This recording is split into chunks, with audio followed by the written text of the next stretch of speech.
The Bucs offense set to begin their next possession. And, Charles, we are in the midst of a very one-sided affair. I think this is where you and I have to fill a little bit. You want to regale us with old stories of your childhood in New Paltz? And I think he's going to go. They're not going to get him. And he's into the end zone. Touchdown, Buccaneers.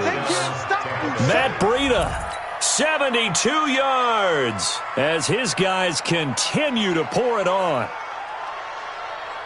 So what was already a game to remember becomes even more so as that touchdown run, a lengthy one, takes him over 200 yards now for the game. And I love the fact that to get over 200, it took a pretty good sprint, didn't it? I mean, a lot of times you get 1 or 2 yards and oh, he's over 200 yards. But that really put an exclamation point on the game he's having. Fantastic. A lot of fun to watch. Extra point by Fairbairn, up and good. And that will extend this big lead.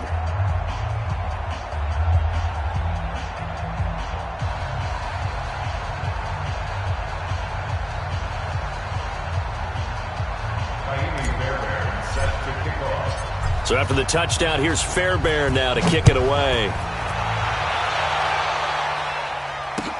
That'll be taken in the end zone.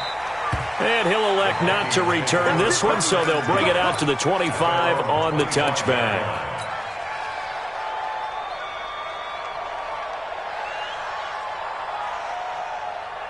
Here are the Vikings now to start their next drive. They're sort of seeing themselves spiral out of control.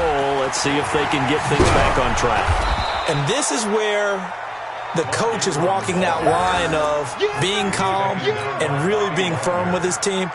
I had one tell me once, when we were having a tough patch, this too shall pass, this too shall pass. And then finally we kept having a rough patch. He said, but you've got to do something to make it pass. And that's what they have to do. They've got to get some control back, get themselves reasserted, and calm things down. See if they can get calm and reassert themselves here. 12 yards there, first down Vikings. So from the 36 now, first and 10. Now Ingram, he's been busy today. Well, we looked at each other right away. We knew that flag was coming out. And I always enjoy the conversation post because officials always tell you, I don't want to throw the flag, but you caused the play. You did it. I had to. Draw play. Ingram now. And a result here, a pickup of 8. Leaves him with 2 to go on second down. On second down, Ingram churning. He lost the football. And it's picked up by the Buccaneers. And they will set up shop at their own 41-yard line.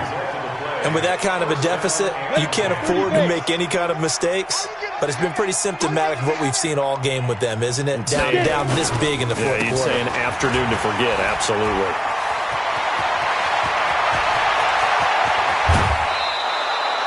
It's a big play there for the Buccaneers. 41 yards on the ground. He's still rumbling, isn't he? Still looking fresh in this one despite the heavy workload. But you and I both know, well-conditioned, and he did tell us that he thrives on being at his peak late in ball games. And maybe a measure of revenge there. He's had his way in this one, but this time they get him behind the line. Different story this time around. We had that huge gain followed by a sizable loss here. On the delay, here's Breida. And an alley to run. And brought down, but not before they get it inside the 10 to the 7. It's a really nice 15-yard pickup, and now it's first and goal. Ready.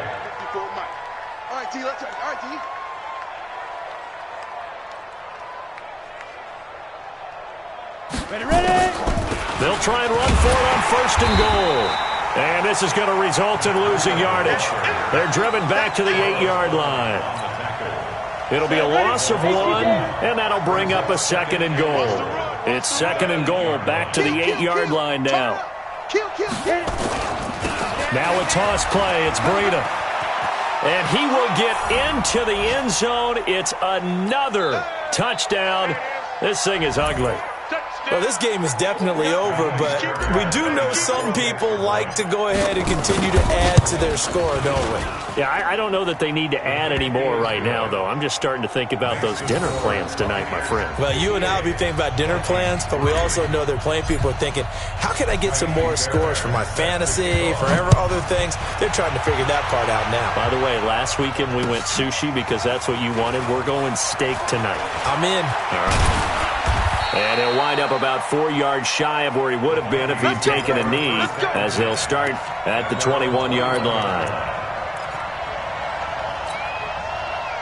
The Minnesota offense about ready to get this next drive underway. They've lost this one. Their offense has struggled.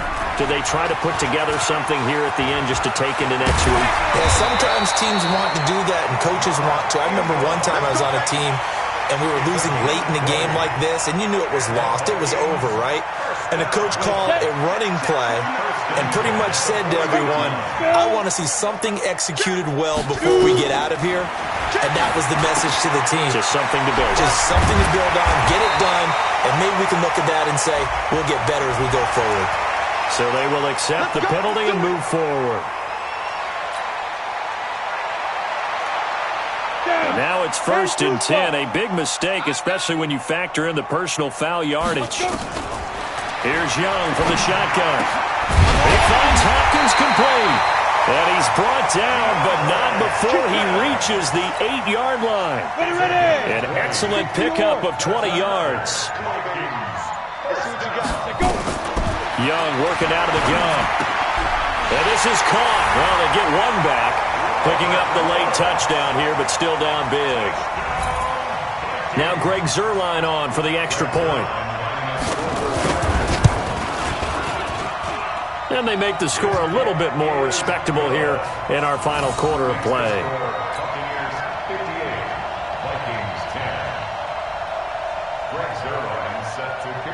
Now after the touchdown, it's Zuerlein. He'll kick it away.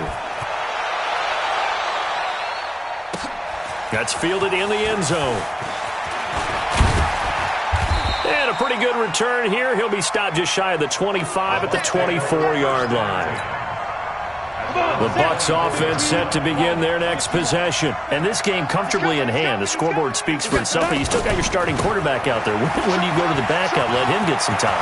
And that's one of the great questions in the NFL, Brandon, because I'm just going to tell you, in the 2015 season, I commentated on 3 games in a row that were blowouts. And in none of them did the starting quarterback ever come out of the game for the team that had a big lead. And in each instance, I asked the coaches later on, why didn't you do that? And they all looked at me and said, just don't really do that in the NFL.